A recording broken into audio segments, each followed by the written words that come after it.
Barra de Opinión presenta. ¿Sabe usted cuánto cuesta en este momento la vida de un soldado? No. Dice 6,000 pesos. ¿Cómo 6,000 cuesta pesos. la vida? Eso es el salario mensual. Y eso es lo que le dan a los deudos cuando el soldado muere por su ejército, muere por la sociedad mexicana y por su país. 6,000 pesos. 6,000 pesos. O sea, lo que nos está diciendo es que estamos haciendo una guerra como más o menos. Una disque-guerra. Sí. ¿O qué? Yo no le llamo guerra, Ajá. porque para uno como militar la guerra es otra Pues. cosa. Se ganó 48,000 pesos después de 45 años de servicio. ¿Usted no le tiene confianza a la policía? ¿Cuál ninguna? Ninguna. ¿Cuál ninguna?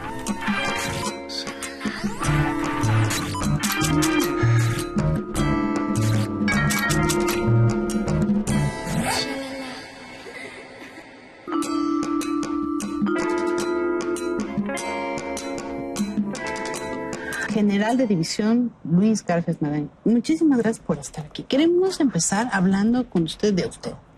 ¿Cuándo fue que ingresó usted al ejército? Yo ingresé en 1948, cuando tenía yo 16 años de edad. Yo provenía de la escuela de los jesuitas. ¿Y por qué un muchacho joven entra al ejército mexicano? ¿Qué oportunidades le habría? Bueno, le voy a decir, eso es una pregunta interesante y un poco difícil de contestar. Se entra primero, se debe entrar por la vocación. Yo le decía a usted que en la vida, y los jesuitas me enseñaron, ellos decían que en la vida había dos carreras que imprimen carácter: el orden sacerdotal y la carrera militar. ¿Por qué? Porque ambos, me refiero no a México, a cualquier país. La iglesia tiene Dios, obediencia, humildad, celibato, etcétera, una serie de principios, de dogmas inalterables.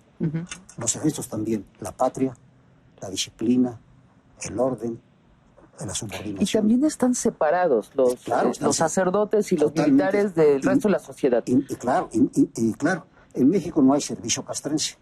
En casi todos los países del mundo hay servicio castrense. ¿Qué es eso, perdón? Servicio castrense son sacerdotes militares. Por ejemplo, en la Escuela de Estado Mayor, donde yo estuve, era muy curioso porque son barracas muy bien hechas, y había una barraca que era una iglesia. Entonces ahí era muy curioso porque el altar tenía rueditas, porque era ecuménica. Cuando había servicio católico, movían al altar y era católico. Cuando había protestante, movían al altar y ponían el protestante. En otra parte estaba la sinagoga judía, que son las tres fes importantes en el gobierno norteamericano. Sí. Yo tuve compañeros así, como en la mesa, capitanes, que aquí en la camisa se usa la insignia de un lado, del grado, y del otro el arma o servicio. Y alguna vez me llamó la atención que había aquí las tablas De la ley. Sí, y era un rabino. General, entonces usted decide entrar al ejército porque le imprimiría carácter, es lo que dijo. Sí, y mi padre fue militar.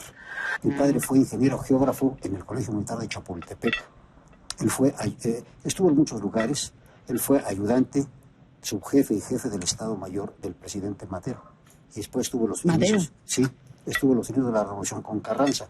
Entonces yo me formé en mi medio civil, en un ambiente de orden, de respeto, de principios que hoy se han perdido. Tiene usted logros de calibre en el ejército mexicano. Es usted general de división, fue rector de la Universidad del Ejército y Fuerza Aérea, agregado militar en Estados Unidos. En Washington. Ha sido diputado federal. Dos veces. Fui por el PRI 52 y 56. ¿Y por qué lo consideran el general perredista? No, malamente. Porque yo al final de estar en el PRI, yo siempre he sido un amante de la historia de mi país. Profundamente, conozco la historia de mi país, creo que la conozco bien. Y en esta época tan difícil, tan carente de valores y de gentes, yo siempre admiré al general Cárdenas. No como militar, sino como presidente.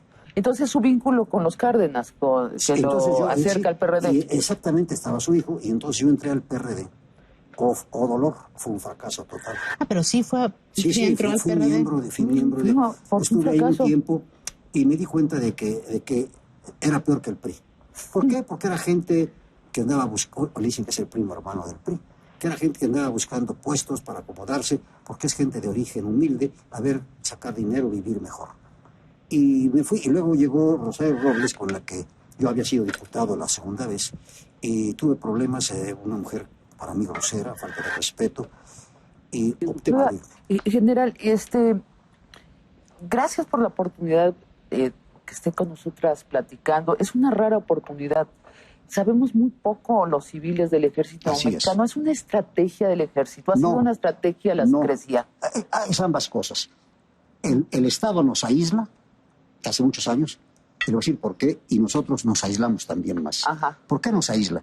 Pues porque la historia, usted sabe que desde 1900, el principio de siglo, desde el Porfirio Díaz, práctica, con dos pequeñas interrupciones muy pequeñas de civiles, fueron militares. Pero lo más interesante es esto, que fueron militares no profesionales, sino de la Revolución. O sea, Porfirio Díaz.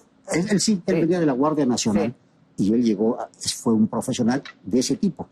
Pero después de ello... Huerta, no profesionales. Huerta sí fue profesional. Súper profesional. Él fue ingeniero constructor del Colegio Militar y fue del Cuerpo Especial de Estado Mayor. Usted sabe cómo entra Huerta, es muy interesante. Un día llega Donato Guerra a un pequeño pueblo del norte de Jalisco y le dice al cura, oiga, yo necesito un muchacho, alguien que tenga buena letra. Entonces le dijo el cura, aquí hay un muchacho que es humilde, más o menos buchón, que tiene buena letra. Entonces ya lo llamó, muchacho joven, de 15, 16 años, y dijo, vente. Y se dio cuenta que era inteligente y capaz. Pero en aquellos años era muy difícil entrar al colegio, más así. Entonces él le habló al presidente Juárez y dijo, hombre, tengo aquí un muchacho que promete que es capaz, no puede entrar al colegio porque no tiene los requisitos de familia y esas cosas. Juárez autorizó que Huerta entrara de cadete al colegio militar. Y yo sentí la vocación, como se sienta a esa edad, la vocación religiosa, que es importantísimo. Tan fuerte. Que es importantísimo. Quisiera que hacer un pequeño aparte porque yo estuve con los jesuitas el caso del celibato religioso. Sí. El celibato religioso es una renunciación, un sacrificio que hace él o ella, el sacerdote o la monja, a Dios. Por eso cuando se casan, la monja le ponen... Se casa con Dios. Se casa con Dios. Y el militar igual, nosotros en el activo no podemos... ¿Se casan con la patria? Renunciamos a algunos derechos que los civiles tienen. No podemos hablar de política, no podemos. Entonces uno renuncia a esas cosas voluntariamente. Uno renuncia, estoy hablando en teoría, a no ser rico. Sí. Estoy hablando en teoría, ¿no? Uno renuncia a ser un... Sí, le digo a usted... En teoría, no me río de lo de la teoría. Sí. Ajá. Uno renuncia a vivir, como decía Juárez, en la medianía que da el sueldo, ¿no? Sí, porque en la práctica muchos sacerdotes son muy ricos y muchos generales son muy ricos. Así es, y uno sí sabe porque uno fue cadete con ellos. Ajá. Usted conocía al compañero de al lado, que venía muchas veces de un internado y que pasan los años y de repente resulta que es un hombre rico. Oiga, ¿y cómo se enriquecen entonces los militares? Es muy largo. Se enriquecen a través de la corrupción, con eso reunimos todo. O sea, dando su información al crimen. Corrupción de muchos tipos, que sería largo hablar. Pero hay gente decente, hay gente honrada, hay gente digna, porque la carrera militar impone esas cosas. Impone. Y por eso ve usted que en la población civil el ejército conserva una buena aceptación. Bastante buena. Sí. Y lo mismo pasa con los sacerdotes. La iglesia y el ejército tienen los sacerdotes tienen una pésima, ahora hay los pederastas, pero hay sacerdotes que son santos casi. ¿Usted estudió en el colegio militar? 3 años, y ahí fui oficial de artillería. ¿Y después fue al extranjero? Después de ser oficial de artillería fui a filas, estuve en batallones, en regimientos, estuve en guardias presidenciales 2 veces, y después me decidí a estudiar artillería en el extranjero. Esta es la placa del fuerte Fort Sill, que está en Oklahoma. ¿Es cierto que algunos oficiales mexicanos se forman en West Point? Muy pocos, poquísimos. Ajá. Yo he estado en West Point 5 o 6 veces. Es la escuela más antigua de toda América. La segunda es la mexicana. Y es la primera de habla española. El Colegio Militar de México fue fundado el 11 de octubre de 1823 en un lugar que yo siempre he dicho que creo que se está recuperando un poco en el castillo de San Carlos de Perote, que es un castillo de la época colonial que servía para proteger el camino de Veracruz a México. Ahí murió Guadalupe Victoria. Entonces ahí se fundó el Colegio Militar en 1823. Es el más antiguo de toda América. Pero usted sabe que ir a un colegio como West Point, que es el mejor de los mejores del mundo, y venir aquí a este medio, es muy difícil. El cambio es muy difícil. ¿Se confunde uno? Es muy difícil. ¿En qué es difícil? En el medio. ¿En la profesionalismo claro, o qué? Claro.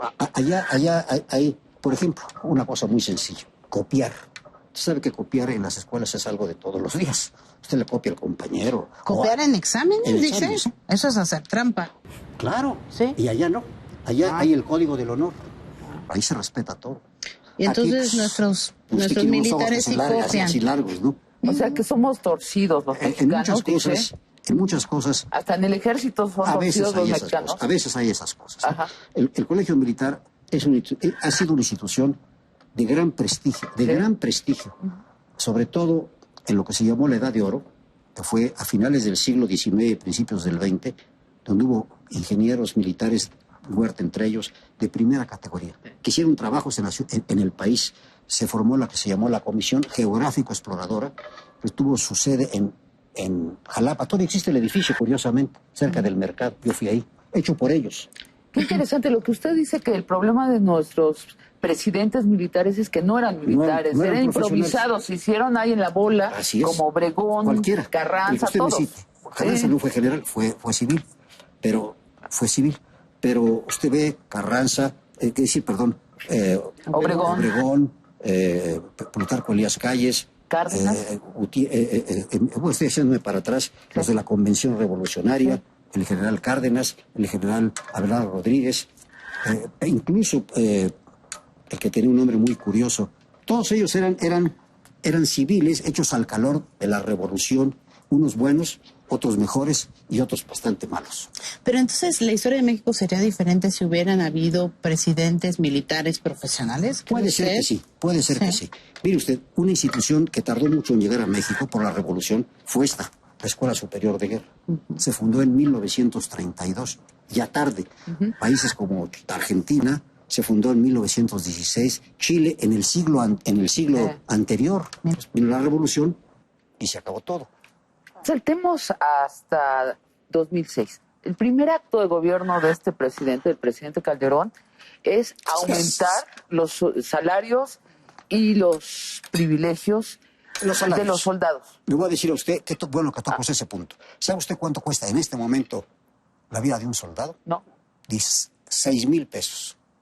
6,000 pesos. Eso es el salario mensual.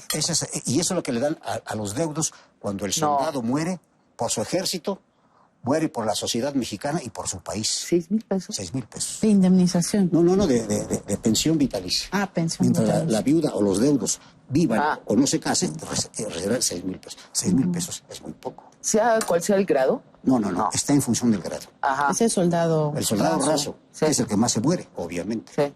Entonces, el presidente sí aumentó, se ganaba 3,000 cuando él empezó. O sea, lo duplicó. Hoy son 6,000. Y yo creo que, mire usted, el problema económico es muy difícil. Pero si el soldado que muere en el cumplimiento de su deber, pues le podían dar su sueldo más 50% más, pues no. ¿Por qué están los militares en las calles? A ver, ¿por qué? Están? Pues voy a comenzar por la ley.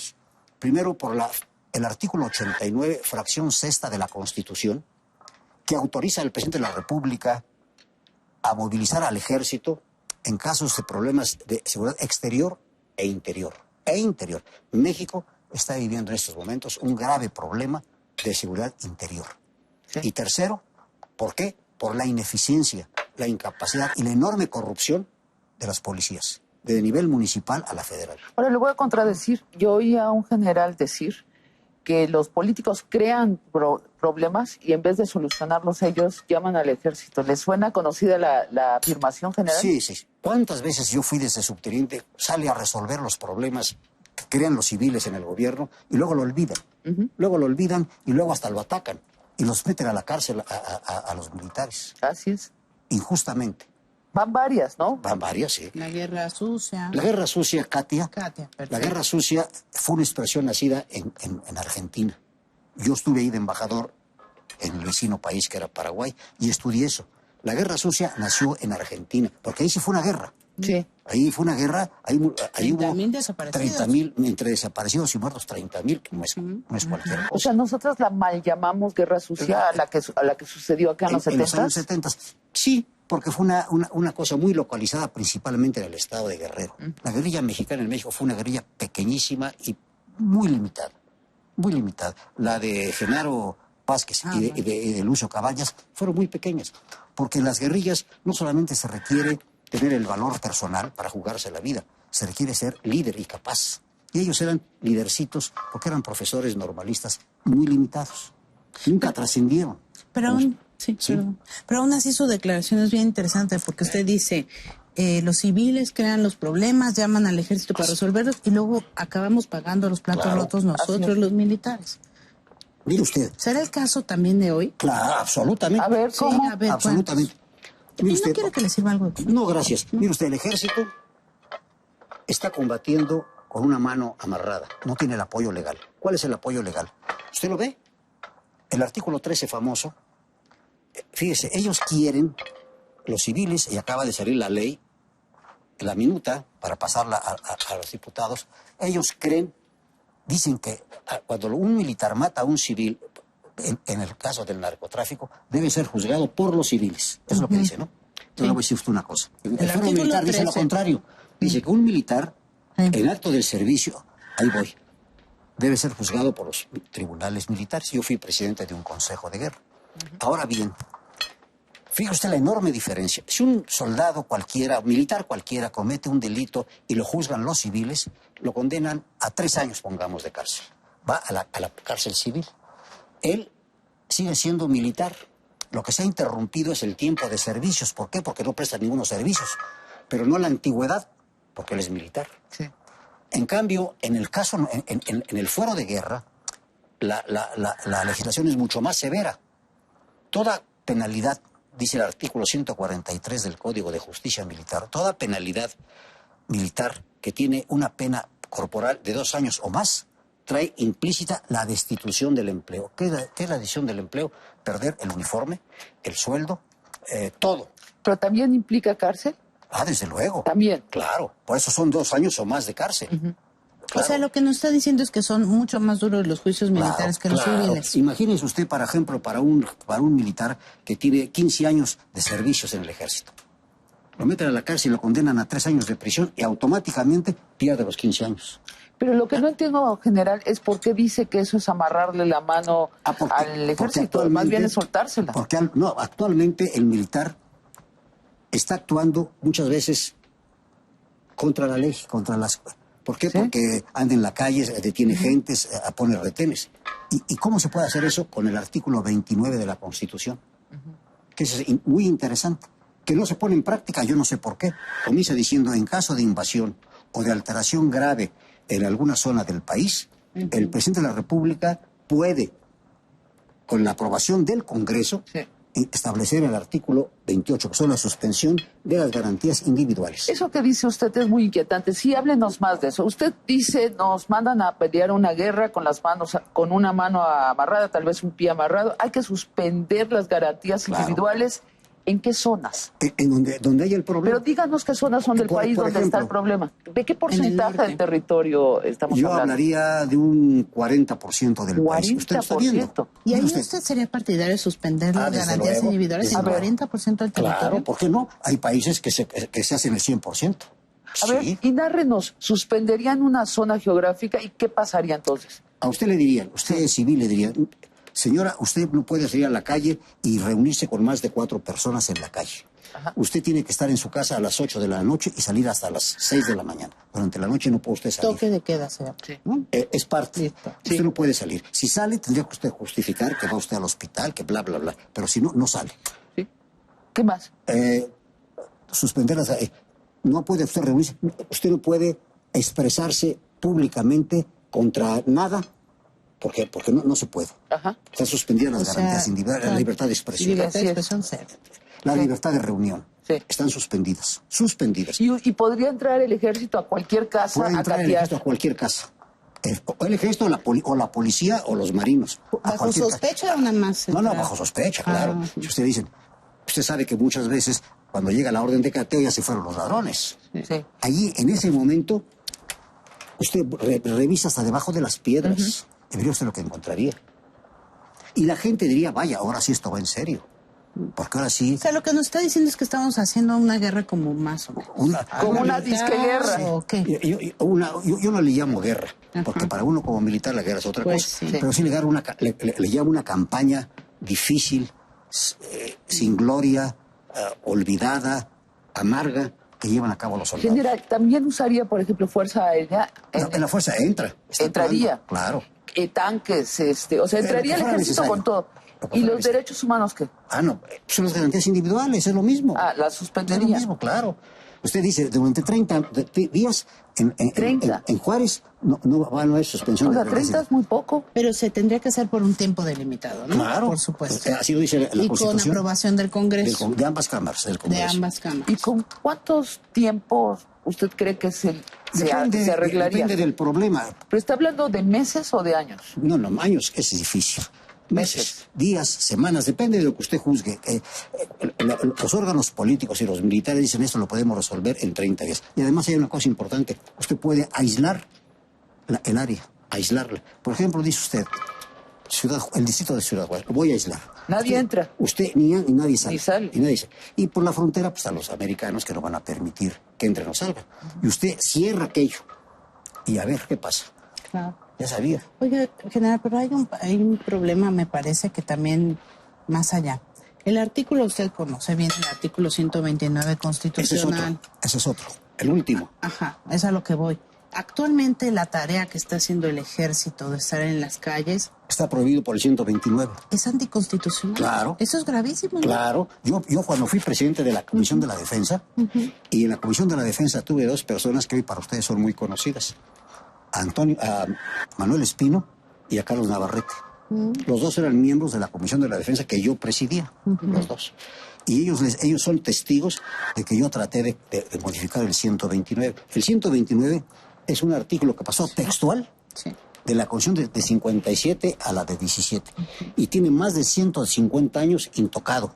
Le hablan a usted ahí. A ver, díganos en pocas palabras qué dice el artículo 129 y cuál sería su propuesta de qué debería decir en estos tiempos. Dice ahí, el 129 dice, el ejército no podrá tomar parte más que en acciones que tengan estricta relación con la disciplina militar. Entonces, eso era en el siglo XIX. Hoy ha cambiado muchísimo México. Usted lo puede redactar y decir, el ejército mexicano podrá actuar en funciones de policía civil en casos que se justifique por X, Y, Z razones. Con topes, ¿no? Si lo aprueba el Congreso, si lo pide, por ejemplo, el gobernador. Mire, antes no sé por qué hablan ahora, pero cuando yo era oficial estaba yo. El sistema era el siguiente. Por ejemplo, ¿en qué lugar? Pachuca. En Pachuca hay problemas. El presidente municipal decía, no puedo con la policía que tengo aquí, necesito a los soldados. Entonces el presidente municipal le informaba al gobernador, aquí hay un problema serio. El gobernador decía, correcto. Entonces el gobernador hablaba a gobernación. Y gobernación decía, es correcto. Entonces gobernación decía al presidente, señor presidente, en Pachuca hay un problema que no se puede resolver con la policía. Entonces el presidente, con sus asesores, si lo juzgaba correcto, decía, muy bien, hágase. Le decía al secretario de la Defensa, mande usted que entre un batallón o más a Pachuca. Punto. Así funcionaba ya. Sí. Extralegalmente, pero así funcionaba. Bueno, no era el extralegal, era la cadena que se hacía.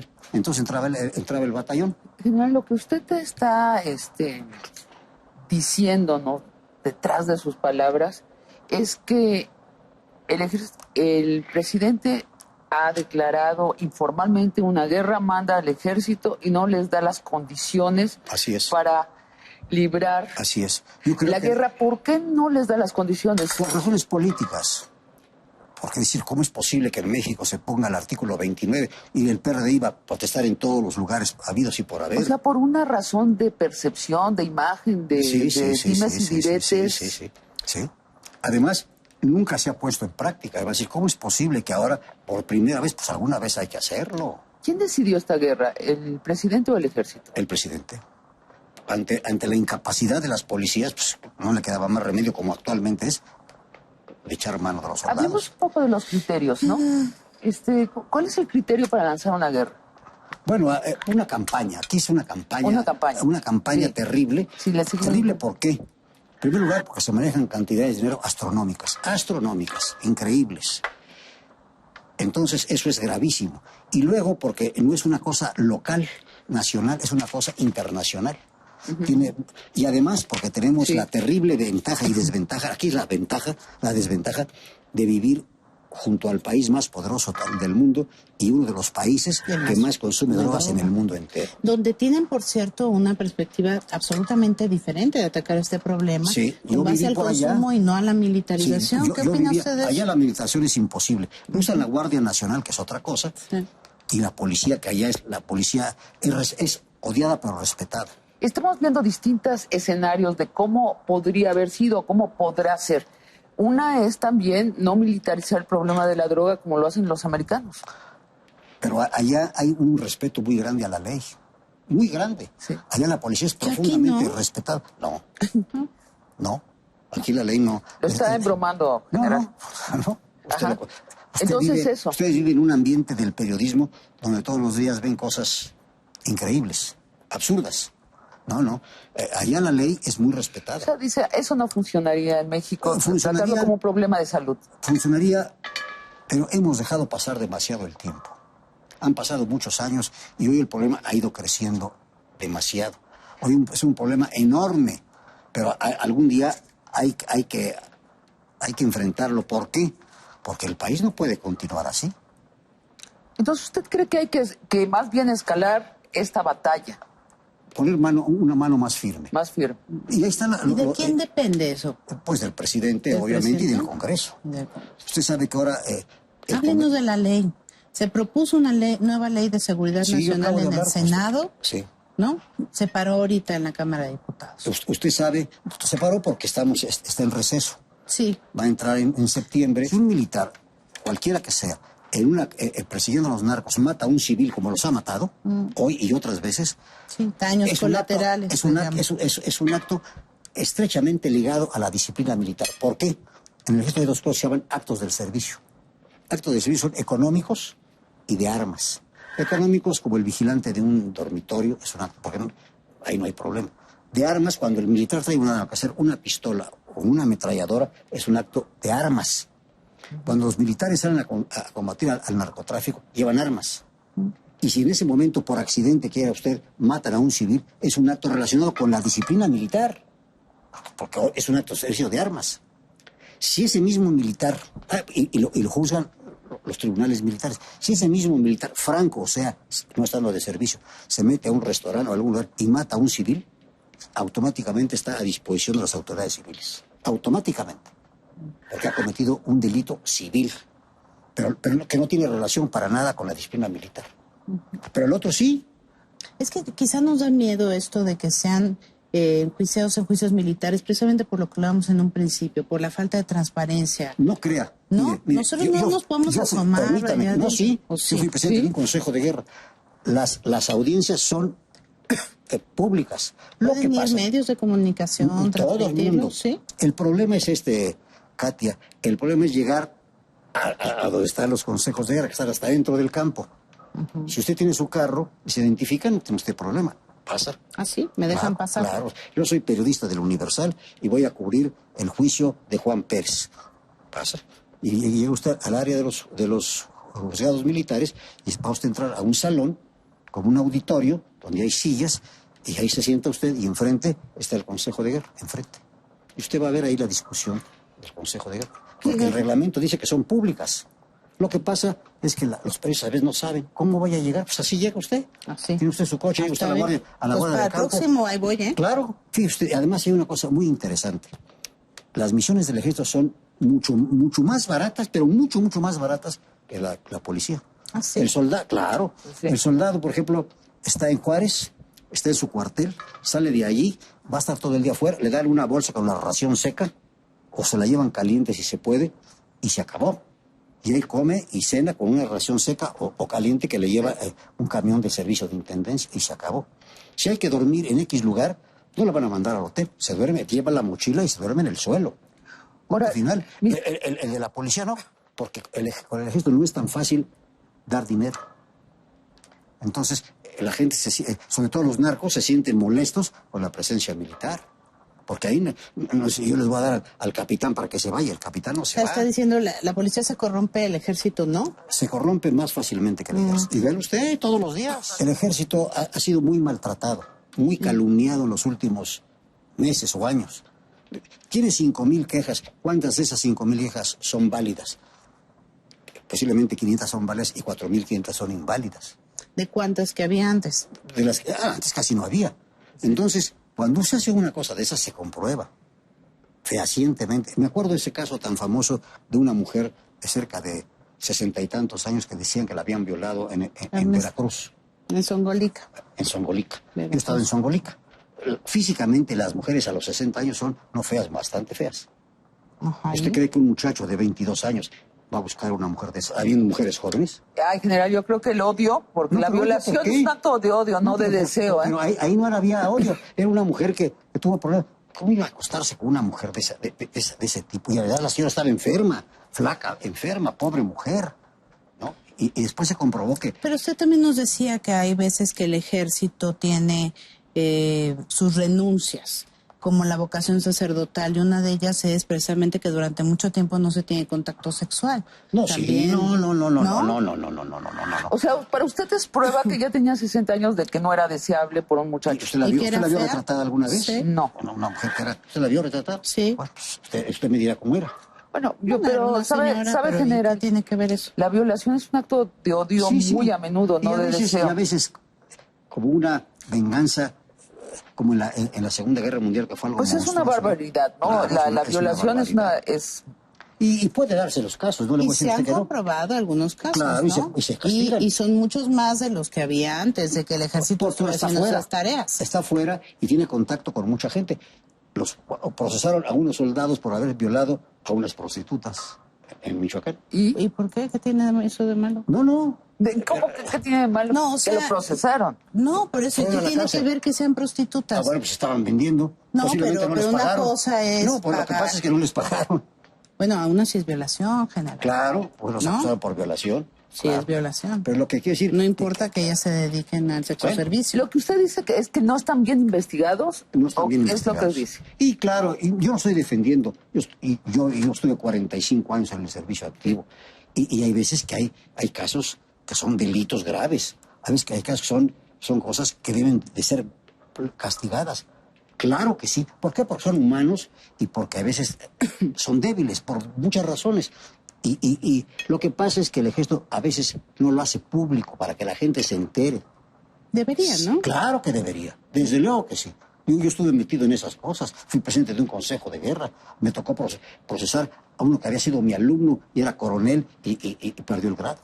General, dice usted, el ejército se corrompe más difícilmente que la policía, pero pues el cartel más poderoso de este país deriva del ejército, son ¿Cuál? desertores del ejército. Los Zetas. Zetas. Sí, efectivamente, pero son desertores. Sí. Ellos son desertores. Desertor Se es van. un delincuente. No están infiltrados, dice usted. Los desertores son delincuentes. La deserción es un delito que se castiga. Hay deserción franca y deserción con otros problemas que aumentan la penalidad. Entonces ellos son desertores. Lo que pasa, si un soldado gana 6,000 pesos y a usted le van a ofrecer 30,000, usted pues adiós. ¿No? Esa es la tristeza, el dinero. Y así va usted, si al capitán en lugar de darle 30,000 le van a dar 100,000. ¿Cuál es el criterio que debe haber para acabar con esta guerra? ¿Para acabar con quién? Para acabar Con esta campaña. esta batalla. Pues deben ser muchos criterios, muchos criterios. Primero, un criterio legal. Primero, también ver el problema tan grande de mucha gente que no tiene trabajo. Y el trabajo es fundamental. O se van de inmigrantes, que ahora está muy difícil, o trabajan aquí O ingresan al crimen organizado. O aquí trabajan con sueldos de hambre, o se van a esos. Vea usted las edades de las gentes. Son muchachos de 22 años, 23 años. Pero quiero decir, ¿cuándo se retirará el ejército de las calles, de Eso todo es- el país, de eso las es- calles del país? Eso es difícil, porque usted... No hasta que seamos un país perfecto. No, porque dicen ahora, pues cuando la policía, pero ¿cuándo va a poder la policía?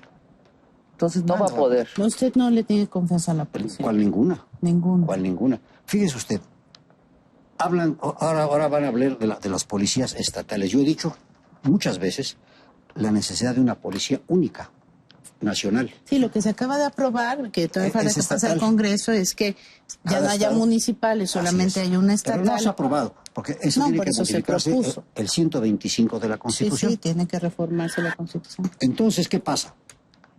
Mire usted, España, la Guardia Civil, Francia, Italia, los carabineros, Chile, los carabineros, Argentina, todos esos países tienen policías únicas. Claro que hay que hacer diferencias, porque la organización política de Chile o de Guatemala es diferente a la nuestra. Ellas son repúblicas centrales, nosotros somos república federal. Pero Argentina, Brasil, Venezuela son repúblicas federales y tienen policías únicas. No de ahora, de muchos años atrás, de muchos años atrás. Entonces la policía única es mucho más eficiente que las que 300 policías en el país. Fíjense, hay casi el doble de policías que soldados. Sí. Hay casi 500,000 de policías. ¿Dónde están? Entonces usted dice, nunca va a poder la policía mexicana con esto. Entonces... Sí, pero es una cosa difícil, muy difícil y con una enorme voluntad política. Sencillamente hacer una policía como la Guardia Civil Española tiene más de 150 años, más de 150 años. Es una policía que ha sido odiada, pero siempre respetada, siempre. Yo la conozco, el de los famosos tricornios. Y la policía hoy actúa en el aire, en el mar y en tierra. Es una excelente policía la Guardia Civil Española, como los carabineros chilenos.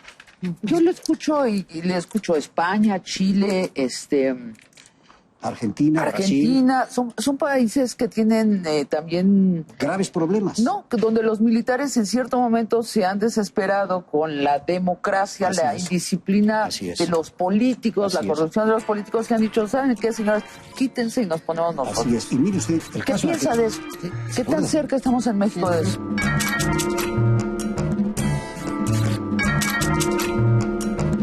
¿Cerca estamos en México de eso? No estamos bastante lejos de eso. ¿Por qué? No, porque no hemos llegado a una descomposición tan grande como la que tenía Argentina. Oiga, pero aquí entrenos, ustedes, los militares, nunca de plano se han desesperado y Sí, yo sí me he desesperado. ¿Sí? Yo sí me he desesperado porque veo a mi país en unas condiciones muy, muy difíciles. Sí. Y me da pena porque esta es mi casa.